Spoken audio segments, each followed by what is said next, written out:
One nation one election हमारा एक commitment है, हमने पार्लियामेंट में भी बोला हुआ है। न्यूज एजेंसी ANI को हाल ही में इंटरव्यू देते हुए प्रधानमंत्री नरेंद्र मोदी ने कहा कि वन नेशन वन इलेक्शन उनकी कमिटमेंट है। लेकिन आखिरकार वन नेशन वन इलेक्शन है क्या, आइए समझते हैं अगले 5 मिनटों में। वन नेशन वन इलेक्शन नाम से ही क्लियर है कि देश में एक ही साथ इलेक्शंस हों। अब इसका मतलब ये नहीं कि पूरे देश में एक ही दिन में सारे इलेक्शंस हो रहे हैं। What it essentially means is भले फेजेस में ही इलेक्शंस हों, लेकिन आज अगर पंजाब का इलेक्शन है तो पंजाब का वोटर जब वोट डालने जा रहा है तो वो सेंट्रल गवर्नमेंट के लिए भी वोट डाल रहा है, वो स्टेट में किसकी सरकार चाहता है उसके लिए भी वोट डाल रहा है, या फिर कोई और लोकल चुनाव है उसके लिए भी उसी दिन वोट डाल रहा है। क्योंकि हमारे देश में लोकसभा के चुनाव अलग होते हैं, स्टेट असेंबली के अलग होते हैं, पंचायत के अलग होते हैं, म्युनिसिपैलिटी के अलग होते हैं। सो द प्रपोजल इज कि ये सारे इलेक्शंस एक ही साल में हो जाएं, भले एक वक्त पर ना हो पर एक साथ हो जाएं। ये किसने प्रपोज किया? प्रधानमंत्री नरेंद्र मोदी की सरकार ने। और पिछले साल सितंबर में इन्होंने एक हाई लेवल कमेटी का गठन किया और इसे लीड किया पूर्व राष्ट्रपति रामनाथ कोविंद ने, जिन्होंने एक रिपोर्ट भी सबमिट की। Now of course that report absolutely supports the idea of one nation one election. लेकिन ओवरऑल इसकी अपनी एडवांटेजेस हैं और डिसएडवांटेजेस। इस वीडियो में हम दोनों समझेंगे। सबसे बड़ी advantage, it is economical.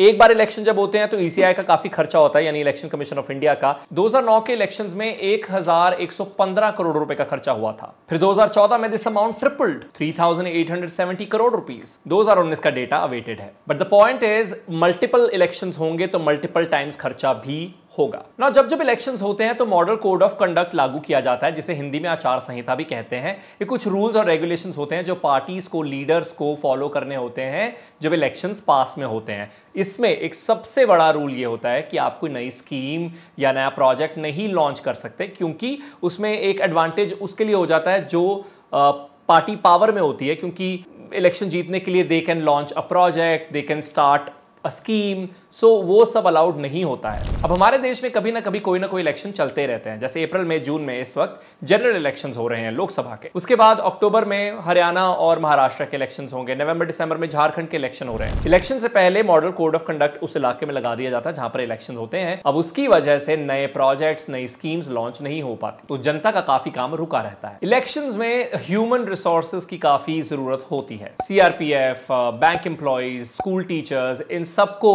Duties assign होती हैं जब इलेक्शंस होते हैं। साल 2019 में ही 12 लाख पोलिंग स्टेशंस के लिए ECI ने 70 लाख पर्सनल असाइन किए थे। हर बार इलेक्शन होंगे, हर बार इनकी सर्विसेज की जरूरत होगी, अगेन अ डिसएडवांटेज। सो इसीलिए वन नेशन वन इलेक्शन एक एडवांटेज की तरह सामने आता है। And in the end time और मनी तो सेव हो ही रहा है। अब बात कर लेते हैं डिसएडवांटेजेस या फिर इसके सामने जो चुनौतियां हैं उसकी। अब मान लीजिए साल 2029 में वन नेशन वन इलेक्शन आता है। अब एग्जाम्पल के तौर पर, मैं किसी स्टेट का नाम नहीं लूंगा, लेकिन एग्जाम्पल के तौर पर मान लीजिए 2028 में किसी स्टेट में एक सरकार आई है, उसकी सरकार को एक ही साल में डिसॉल्व कर दिया जाएगा। So it's a bit unfair thing for the government which would be formed in that state. Now Lok Sabha, state assembly की टर्म्स को चेंज करने के लिए कॉन्स्टिट्यूशन में बदलाव चाहिए होगा और कई ऐसे आर्टिकल्स में बदलाव लाना होगा जो स्टेट के इश्यूज हैं, उसमें स्टेट्स की रजामंदी भी लगेगी। So that is another big challenge. Regional parties का मानना है कि अगर उनके लोकल इलेक्शंस जो हैं लोकसभा इलेक्शन के साथ मर्ज हो जाएंगे तो उनके मुद्दे तो दब ही जाएंगे या उनकी प्रेजेंस दब जाएगी, बिकॉज ऑफ कोर्स जो सबसे बड़ी पार्टी होगी या फिर